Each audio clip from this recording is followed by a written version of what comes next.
Luchasaurus, and that's Jungle Boy. You need to check out All Elite. We are the Lucha Brothers, and you listen All Elite Podcast. You know why? Hey, this is Cole Cabana. Check out the All Elite Podcast. All Elite. All Elite. This is Sammy Guevara, the best ever. And you, yes, you, need to go check out All Elite Podcast. Myself, the man with the huge effort arms, Brian Cage. You're watching the All Elite Podcast. Who better?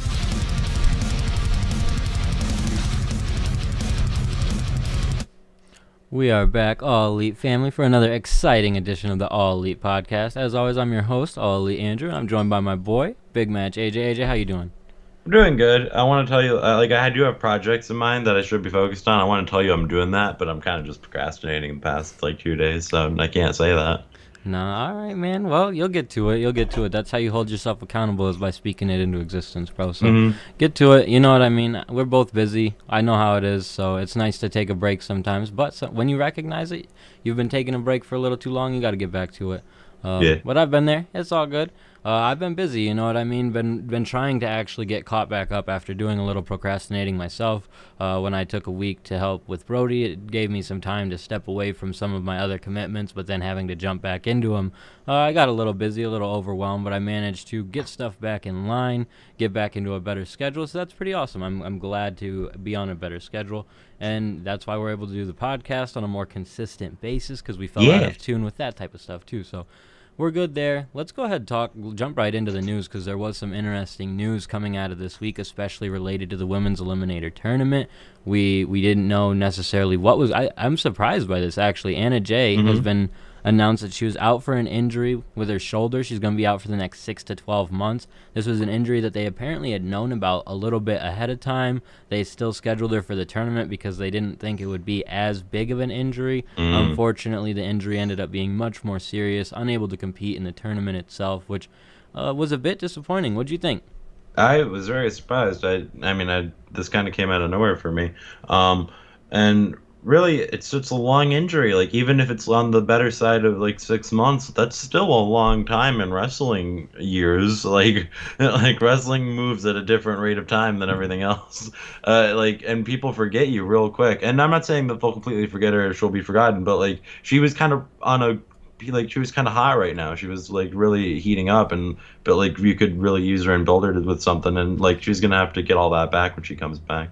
Yeah, I think that she'll be all right in terms of being remembered and stuff like that. I think the biggest struggle for her especially is she was someone who we had viewed as a little bit greener beforehand. She was starting to come into her own. I don't want to act like she was necessarily tearing the house down yet, but she was looking all right. Yeah, it definitely wasn't as apparent. You know, I think when she had first debuted with AEW, it might have been within her first 10 matches in wrestling. So she was still really new, and she still is really new. So it's unfortunate if you're that new to have to take that much time off. I think she'll come back, and people will still be interested in her. They'll be excited for her to have another opportunity. It's very similar to Chris Statlander, but for her, the biggest takeaway I have is just this is a stressful injury because you get ring rust in that time, and she's probably going to be on the shelf now for the same amount of time that she's really been featured on wrestling television, if not longer, and that will be a struggle to overcome. But I think she's a really talented superstar. She is someone who had developed quite the fan base for herself despite her newness to wrestling, and I think that was impressive as well. So I don't think it's much to worry about there, but it's a difficult injury thing, you know. Yeah, no, for sure. It's going to be hard to overcome it, but I think she can. There's not a doubt in my mind that she's this is going to end her career or anything that this will do something like that. I would never think that. I think she's going to come back from that, and she's going to come back strong from that. It just sucks that she has to. Oh yeah, absolutely. It's a difficult obstacle to overcome. Fortunately, she's definitely one of the younger stars on the roster. AEW has a relatively young roster anyway, so yeah, I think she'll be able to overcome it. I think it'll be okay, but it's definitely a difficult setback, and one that you hope she can recover as quickly as possible, come back healthy, and maintain stuff. The good thing about AEW is I don't think we're going to go too long without seeing Anna Jay. Her involvement in the Dark Order stuff, on being the Elite, I think regardless she'll be involved, even if it's FaceTime conversations, that type of stuff. So again, we probably will not forget who she is. Someone that's a little bit newer to the roster, I'm not totally familiar with her actually at all, Brooke Havoc was someone who will debut, or maybe not debut, I think it's her second match on Dark this week. She actually tore her ACL during the taping of this match. A tough one. I think she's facing Layla Hirsch. Brooke Havoc is someone who had worked with the Nightmare Factory, did some of the training down there with Cody and QT Marshall and the other people involved with that. So, but that's a tough one. You want to talk about a tough setback. She didn't even get a chance to really get started in AEW. Torn ACL, that's a tough injury to overcome in any like athletic sport, you know what I mean? So this is tough. Yeah, no, that's a terrible injury for anybody to have to suffer. I like you, I don't really know of her, and I so it's not like there's shock and surprise, but like it sucks, and it should be noted that this seriously sucks for her, and I hope that she could come back from this someday. Yeah, she was someone that was definitely being promoted within that. They were trying to promote, I feel like, the Nightmare Factory itself. They had Cody come out, I believe, as like a manager for her on this week's episode of Dark. Me and Joseph, I posted the match card for Dark in one of our group chats, and Joseph was like, who is this and why is Cody with her? And I was like, I really don't know. So I looked into it a little bit more after I had heard about the injury, and I saw that she had just done, they had done their Nightmare Showcase or something. Yeah. And she had been involved in that. She also done one match on Dark previously, and then this injury happened on this taping. So it's a rough situation for a young career, someone who it seems like is just getting done with training and getting the opportunity to get on Dark, and then this happens. So that's a tough break. I think that she'll definitely be someone who's able to come back, but yeah, at least Anna Jay had time to establish herself. It looks like Brooke was someone that they were going to establish a little bit. Like I said, coming out with Cody as your manager means something, I feel like. So yeah, it's a tough break. No, it definitely means something. Someone else who might have had a tough break, depending on how you want to look at it, Sammy Guevara, not involved in Impact, not really involved in AEW right now. We got an update on why he didn't end up being brought into Impact, what his storyline apparently is. I'm not going to say this is definitely it. It's obviously an alleged thing. But it was reported on a couple different news sites. But apparently he had desires to win the X Division Championship and then not defend it on Impact at all. He was going to take it to AEW, wanted Impact to do some type of tournament where the winner of the tournament would then get to face him for the title. I see why Impact didn't want to do this. You know? So what do you think? Okay, me personally, I would be like, that's fucking awesome, but I get why Impact would be like, fuck you, you're not that over, dude. It is something where I get the idea of it. What's tough for me is I've been watching Being the Elite a lot, and I'm like, dude, you're doing this exact storyline on your vlog, and it's okay on your vlog, but also you should see that the way it is performing on the vlog isn't necessarily what you think it's going to be. It's not as overwhelmingly of a great story as you think it is, and it really does kind of make one side look bad, especially with Impact in this situation. Like, and I don't get it from his standpoint. He's supposed to kind of be a babyface right now. Wouldn't he want to be defending it on both shows every week or something of that nature, rather than being kind of this cocky heel? So that kind of threw me off. I also saw some reports that did clarify the idea that he wasn't going to be in Decay. He was going to be involved in a couple of single matches that Black Taurus ended up being involved in later on. So while it seemed like that was the story, apparently that wasn't the exact story that was getting pushed. So I don't know. It's a tough break for Sammy. I think that regardless what he does is going to be cool, but I do totally understand Impact's position of not wanting to do this to the X Division title. Oh, no, for sure. It makes complete sense. Why would you? You're holding up a belt hostage in another company for Sammy Guevara, who is great, but is he, like, over yet? And I would say, like, he's over with the wrestling fans, but, like, not, like, such a wide variety of fans that you would have a tournament over who gets to face him. Yeah, and that's kind of the biggest takeaway for me is the tournament thing, too, is it's like, I get it, you're adding a bit of prestige to the title, but you're also kind of... It does, but it doesn't at the same time. So I would love to see Impact try and involve the X Division Championship in some way with AEW and AEW talent. That would be really cool. I think a lot of people from our generation of being those old school Impact fans have some type of relationship with that title, as it's established itself as a good secondary championship. So it would be one that I'd be interested in seeing them bring in, or even do like a TNT versus the X Division champion type thing. You could do a lot of cool stuff there. So Sammy, I hope he inspires some type of ideas from that, but I see why it didn't work. The last official bit of news I want to talk about is there's a video game update. Well, we got 2 more bits of news, actually. But there's a video game update for the AEW video game that will be coming in 2022. So anyone who thought that it might be coming this year, unfortunately, that's not the case. And I'm fine with that. I'd rather they take their time with it, you know? I don't want this to be rushed. So, yeah, 2022, cool. I'm glad they're taking their time. I agree, but I don't. Because I do wish that they would. And I'm just a selfish fan. That's all there really is to it. I don't have a good explanation of why I wish that they wouldn't have mentioned it as much as they have to this point if it was going to be another year, because it did feel like something that could be released maybe at the end of this year, near the holiday season of this year, and hopefully maybe at that point we're getting like real updates and real visuals of what's going on, because that's kind of the thing is like I'm really interested in them doing this, in this video game being a thing. It's just kind of a matter of we gotta wait, you know. But they had mentioned that one of the games they had was supposed to have been out like a month and a half ago, I feel like, at this point. Well, they didn't remember the last time we talked about games on the podcast. They said something like, well, we can release this casino style game within the next 45 days and it won't be a problem. It's been a while since then, so I'm a little bit confused about that. It's not an issue to me at all. I like you, want them to take their time, release a game that's quality. I've just been waiting a while, so I'm ready for it. But what they have in store for it in terms of like updated rosters, it doesn't seem like it's going to be a yearly release type thing. Looks like they're going to want to just maybe you pay to get the newer roster updates or something like that. And they haven't specifically said the pay part, but it would be an interesting concept. I wouldn't hate it. Listen, you don't pay for new heroes on Overwatch, man. Like, no. You've got that part. You've got a point in that, but you do pay for stuff. Like, it's worked transactionally in other games. Yes, it's a WWE move, though.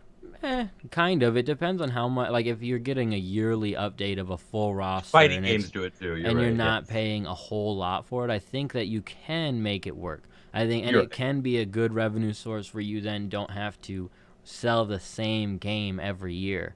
Yeah. So we'll see. I'm not definitely saying it's the best idea, you're right. You're right. That is what they're gonna do, and that's fine because fighting games do it all the time. You've just seen it be such a successful thing with GTA that I think it would be an interesting concept for a sport game to go in that direction. It's worked very well for the GTA franchise. So, and they're obviously very different types of video games, but I think it would be because you don't see it in any sporting game. Any sporting game, they kind of do the same concept of the same but different game every year with a new roster. I think if you could inspire something different with AEW, so we will see. The last bit of news that I want to talk about is they're doing Thunder Rosa versus Rio. That's going to be live on Bleacher Report this Sunday at 7 Eastern. That won't be on Bleacher Report live. That's the interesting part. That was the big prominent point of all this. It's going to be on the actual Bleacher Report site. There is a hope to drive more people there and establish a better relationship there, because I think Bleacher Report, the actual site, gets way more traffic than the Bleacher Report live does. That's sense. Where it's beneficial for AEW. Okay, that's cool. And it should be a good match, so I'm totally down with that. And it's something I'm going to try to tune into when it's live, because I didn't do that this time. Yeah, me too. It is a tough situation with this women's tournament, and just trying to stay up to date on what time it's at and not having something going on, and if you are busy, catching it at a later date. That's where when stuff is on Dynamite or directly attached to Dynamite, it's a little bit easier to consume. And I'm not complaining. I understand why they've split it up and put it on different platforms. It is just a difficult thing for the women's division. You want to see a little bit more of this on Dynamite, but overall, I'm excited for the match itself. I think that it says a lot about the Rio and Thunder Rosa match. Like, I feel like they believe in this match. They believe in these two, and they can promote this as a very important match, I feel like. So, I think they will on Dynamite, because that's common sense if you want this match to succeed. I feel like that's something with the women's tag team tournament they didn't do as good of a job with, is they didn't do as good of a job as promoting the tournament on YouTube as much as they should have. With this, I feel like they've taken a better effort because they actually put matches on Dynamite, and they've been clearly talking about it to tune into it. Yeah, I agree with that, and I think that, like you said, they will put a large emphasis behind it this week and letting people know, hey, this is how you can consume this match. It's going to be a popular match. I believe the Rio match on last week's show It was a super. It was like the highest rated segment of the night. So that tells you people are willing to tune in and want to tune into what Rio has going on. So if you get the buzz going on social media, you let people know about it on social media. Give like a hype video beforehand so people have time to tune in, that type of thing. I think there's a lot they can do with this. So. And then just in terms of the women's eliminator, let's quickly run through that event that happened yesterday.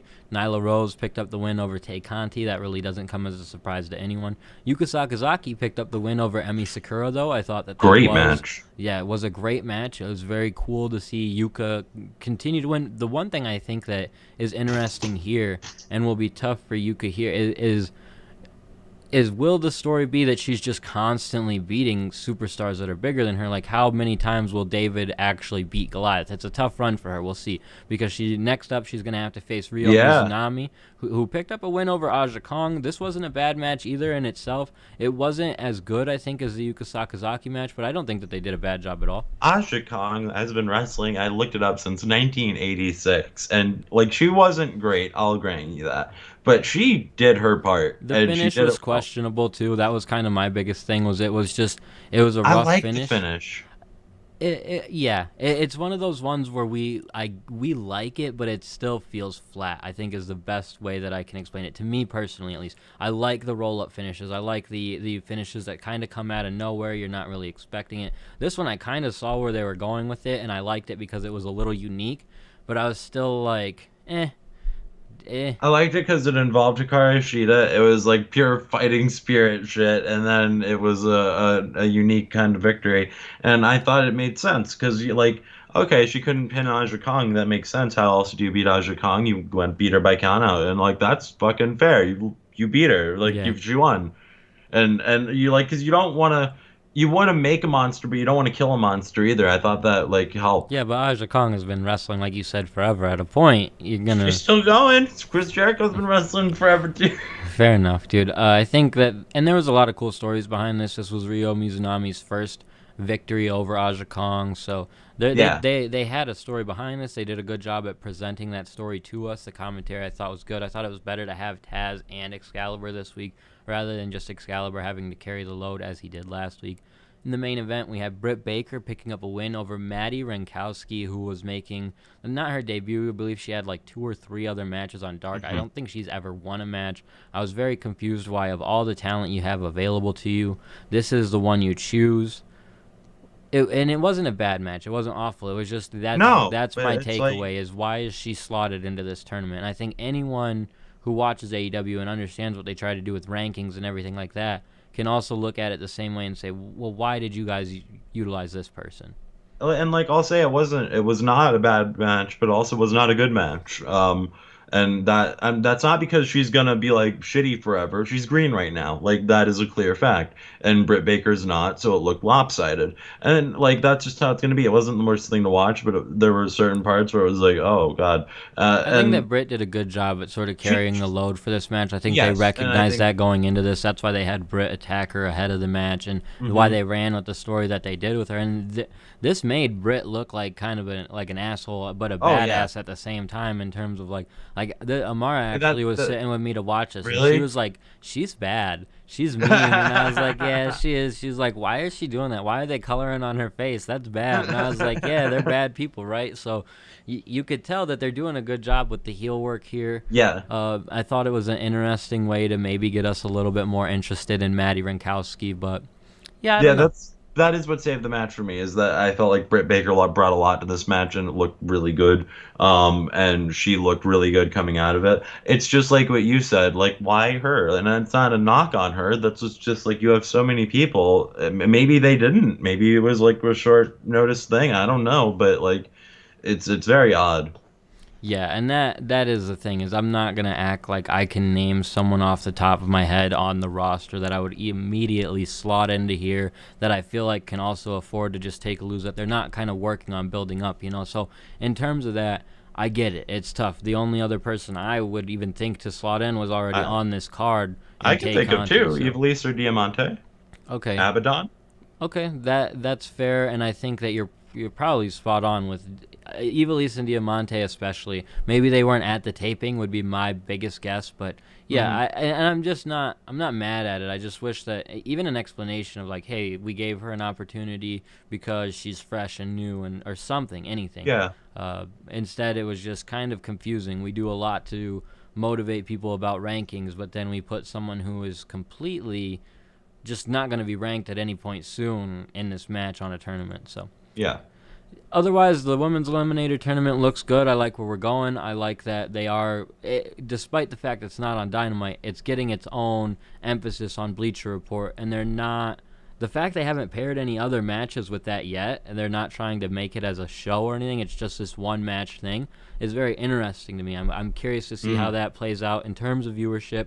I also think that it shows they believe in this match. They're not trying to pair her with Darby or with Jungle Boy or anyone else who might be on at that point in time. They're giving it to Rio and Thunder to really steal the show that night. So Yeah, no, for sure. and it should be something that takes part throughout social media. Social media will pick that up. We're starting a new segment this week, AJ. I don't know if you noticed it. I did. I saw a couple Facebook hot takes that I think we're just going to briefly mention them, maybe laugh at them sometimes, or get your opinion on it. Oh, This we're going to one- laugh at one of them. This one is from a guy named Gabe. I'm not going to give his whole name, but I saw it, and I follow a couple of these AEW pages on Facebook where you get a proportion of different fans. A lot of them are honestly people who like WWE and are trying to hate on AEW, which confuses Oh, for me. sure. But this one's from a guy named Gabe. He says, the truth no one has the courage to say. Ricky Starks is way better.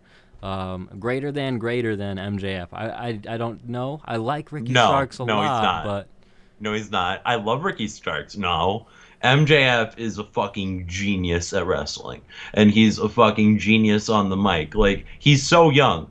He has, like, Okada energy right now because he is so young and so good that he Okada can energy. only get better. He is so wrong. Ricky Starks, I know, same thing, but not the same thing. No. It's like Naito energy over there. I'm sorry, but you might. I don't know if I would. Those are weird comparisons, both of them. But I do agree with you in the overall standpoint that MJF definitely feels like more of a star.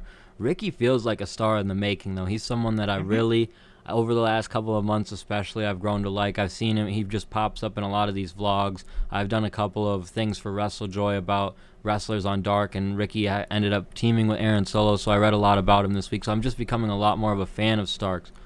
But yeah, I have to agree, no. The MJF as a heel, I mean, maybe as a worker, but even then, MJF doesn't have any qualities I can complain about where he's bad at wrestling, you know? He might to me, not MJF is just a rare talent.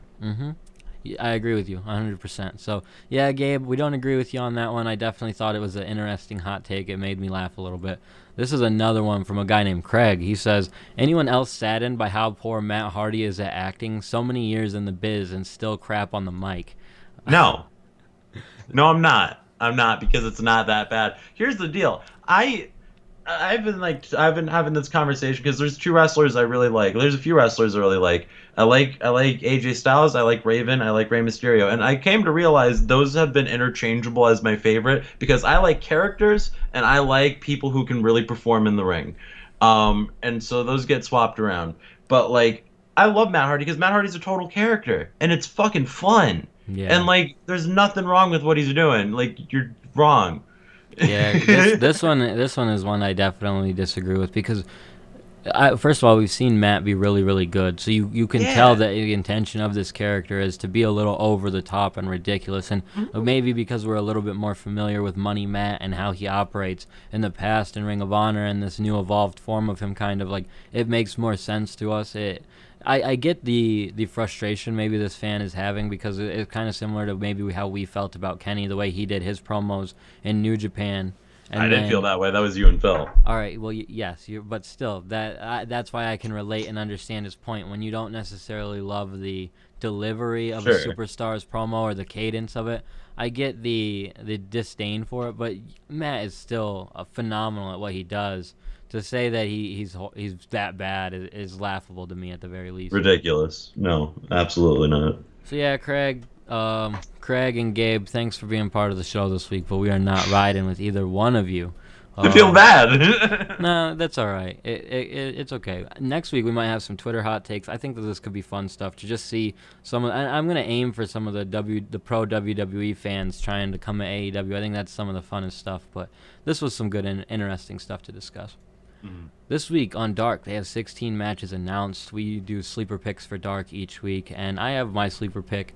It's one that I knew I was going to call it out when I seen it. I'm excited this guy's getting a singles opportunity. Aaron Solo, someone I just mentioned that I wrote about for WrestleJoy this week. I got to read a lot more about him, see kind of that he's been to many different promotions that I didn't even recognize. I didn't recognize that he and Ricky Starks had appeared in Progress at a point in time. He'd been to OTT over in Ireland and just a couple of these other different promotions in different countries that I was very surprised about. So he's getting a match against Ryan Namath. To me, that says win.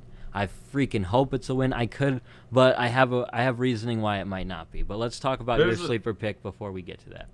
I was gonna say I have kind of a weird one. I have Lee Johnson versus Serpenetico because I like Serpenetico and I kind of like this Lee Johnson build with the Cutie Marcel stuff, so I assume something's gonna happen. And I like Serpenetico because he's a local guy around here, so that's cool to me. So, anyways, that is pretty totally cool, biased. Actually, that fair. So we'll go back to the Ryan Namath thing a little bit. He's facing Mox on Dynamite this week, so I could totally see them having him beat Solo on Dark, so that way he can go into his match against Mox with 1 and whatever, or anything like that. When I saw the match card for Dynamite, I was like, you bastards, he might not win. So I'm legit tuning into Dark this week to see, hopefully, an Aaron Solo victory, his first victory on Dark. He's been with AEW as sort of an enhancement talent type guy on Dark for a while now. I think he debuted with the company in June of last year.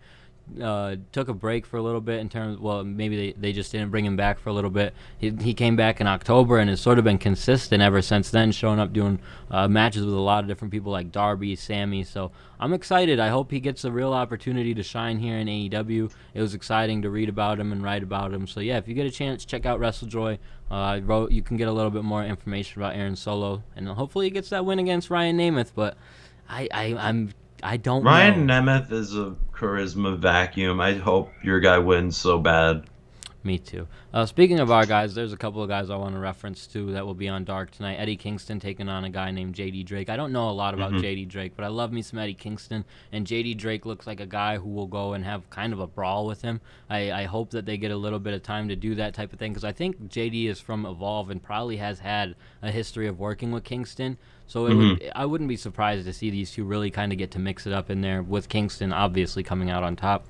Bear Country will be teaming with Janela and Sunny Kiss again. This weird quad of people is very interesting to me. It's great. I believe that they have an idea or ideas for Bear Country maybe down the line or something like that. That's why they're kind of feeding them victories through these 4-man matches, which I think is really smart, and it works for me because Janela's getting wins, so it's cool. Yeah. So yeah, there's a lot more on Dark. Make sure you guys check it out. Look at the match card. At least check out some of the matches. I think that they do a good job with it every week, though. So those are our sleeper picks, matches that you should definitely check out. Let's talk about Dynamite. They have a decent card this week. I'm not going to say it's a home run card on paper, but usually those shows end up being the best shows for me. We got the first match on the card, Jake Hager versus Brandon Cutler. I don't really even have a lot for this one. I don't hate Cutler. I've actually grown to like him a little bit more in the last couple of weeks. It might be that I've been watching BTE. He looks like kind of a hoss in the picture for this match. Like when I seen the picture, I was like, wow, you kind of look like a badass. But he's probably going to get beat up. So he's going to get beat up, but I think like Brandon Cutler was a jobber on Dark, and then he started to win. So now he's going to be a jobber on Dynamite is what I think, rise of the ranks. And I think, because, listen, there's an unsung song of the jobbers that I love, like Heath Slater, like Shannon Moore, dudes who are just, the silliest or shittiest guys, and, not shitty, but, they suck in in kayfabe, they suck. And, they never really get the big wins. And he got his big win over Peter Avalon, and he's been winning since then, but, he's not going to beat Jake Hager. So I feel like that's what this is leading to. I agree. They've kind of done a bit to, and that's what I appreciate with AEW, and that's where the jobbers per se in AEW we can get behind them because Yeah. they're gonna win, at least on Dark. Sometimes they're gonna do a little bit to. That's why I can, like I said, see Ryan Namath winning his match against Mox because they do a bit to make them feel important before they go into a match with somebody and make it just have a little bit to it that where you like, oh, maybe he won last night, maybe he could win tonight type of thing. So in terms of that. Yeah, I don't expect Cutler to win, but I think they've done a good job at priming him for a match to put Hager over. It's funny, Hager hasn't worked in a while, and this is one of his like he's done like maybe 10, 15 matches in AEW, and one of them's against Cutler. So maybe they'll get a little bit of time. We'll get to see something from Cutler where he still is elevated from this match. I hope to be surprised, but I have so low standards for this that I don't have much to take away besides I'm predicting a Jake Hager win. Yeah, I'm with you.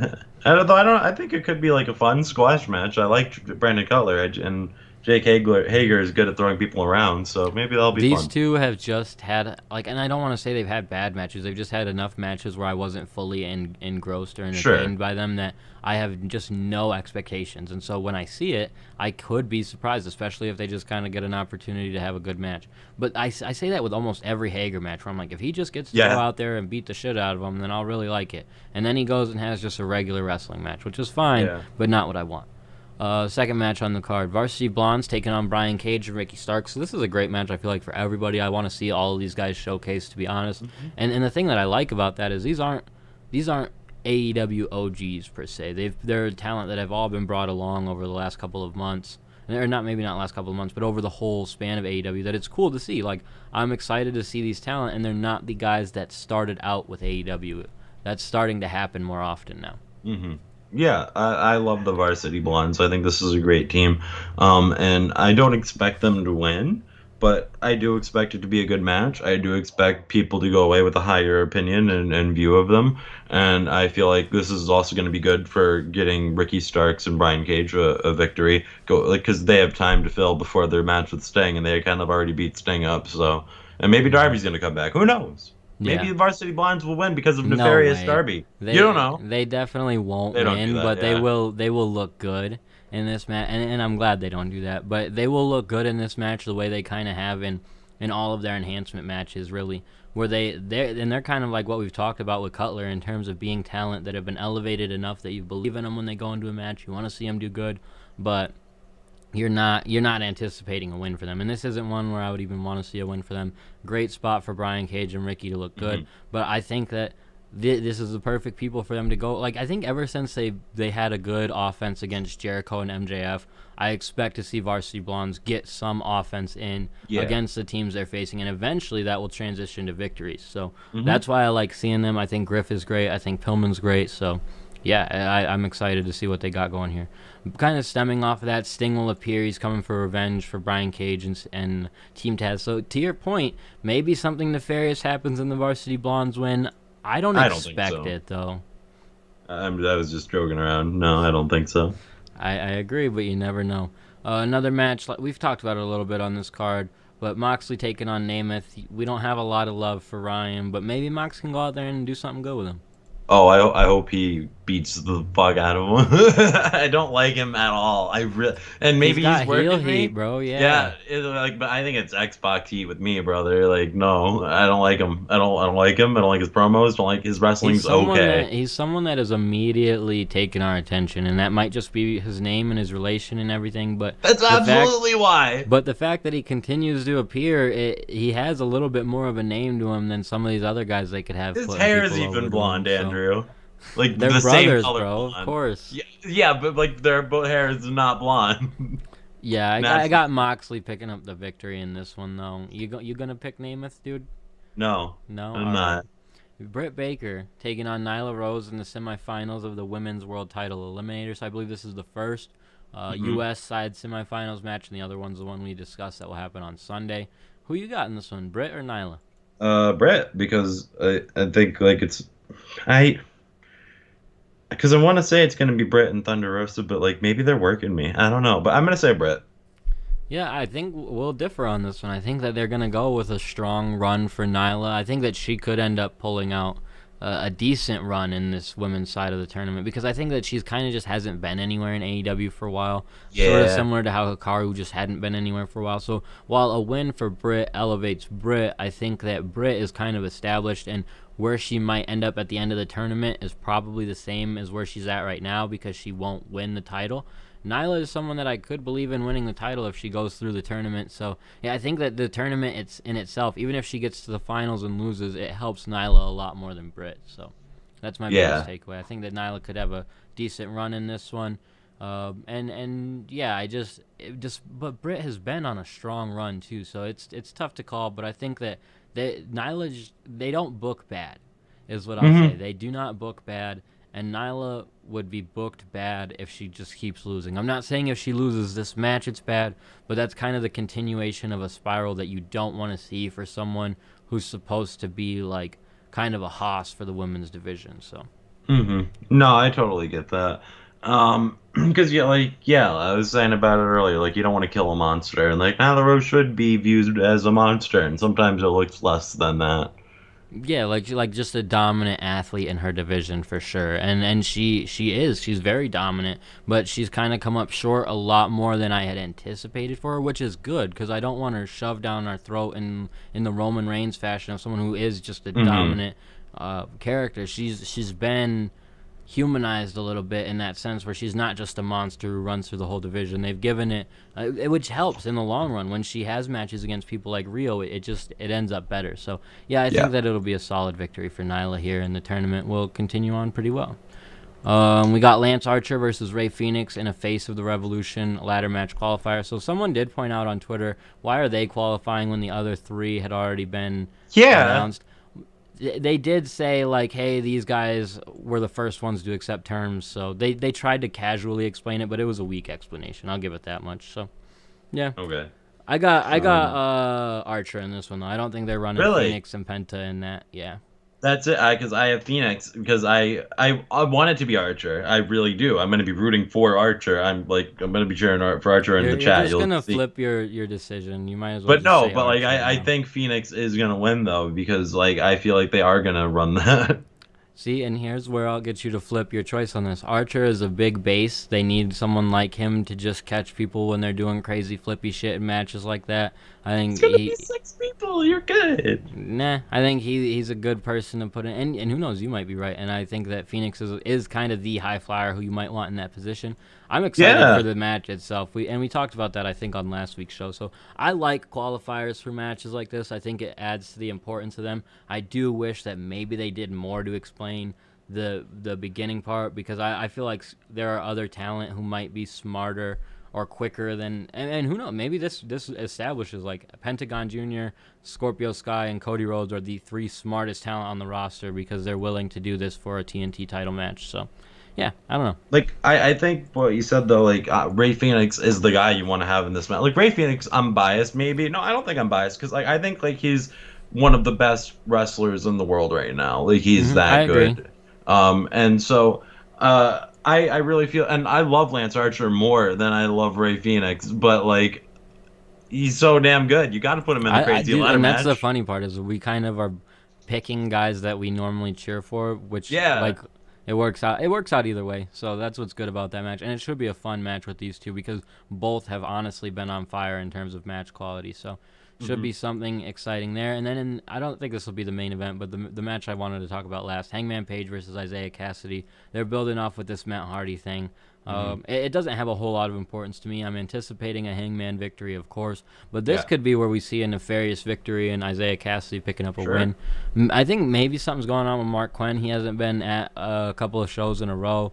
Very, very, like, you observe the idea that he's not there. You know what I mean? Like, you can't hide that. When Isaiah Cassidy's there and Quinn isn't for like 3 weeks in a row, it's hard not to observe it. So I hope everything's good with him. Hope he's able to make it for when they need him again. But it just makes it a little interesting for me. No, it is a little interesting, because raises eyebrows as to what's going on with that. I'm just hoping he's not injured or anything, or like it's purposeful. Well, and that's kind of my biggest thing. I kind of assume he might be, just like maybe an injury or maybe some family stuff going on at home, which, like, and I hope that he's all good. But it's just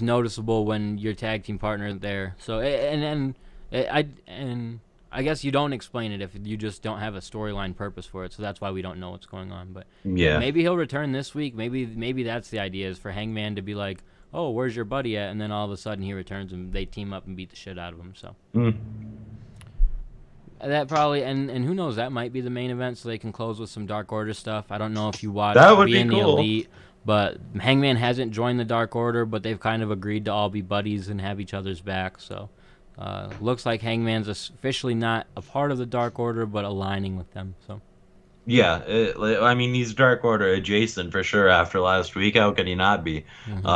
Like, those are his friends at least. Like, they don't have to be official members to be friends. yeah, I agree. So Dynamite looks decent. I think that it will be better than we're anticipating if we call back to before the last pay-per-view. It was not the go-home show that we were most excited for. It was the show before the go-home show. That's this one. That's this week's show. And I don't want to put too much energy or too much, like, I don't know.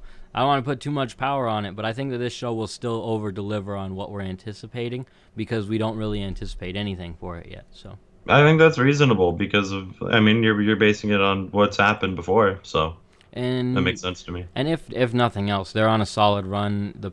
I'm super excited for the pay-per-view. That's the one takeaway I have. That's on the 7th of March, right? Yeah. Yeah, so their first Sunday pay-per-view. I'm pumped for it. We'll have to keep an eye out for that. We don't really have much else to discuss. So AJ, you want to let them know where to find you?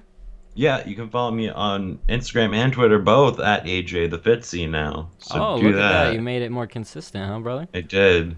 You can find me on Twitter at Upstate Andrew. I'm on Instagram at Andrew Kazir. You can find the podcast on Facebook at facebook.com/AllElitePod.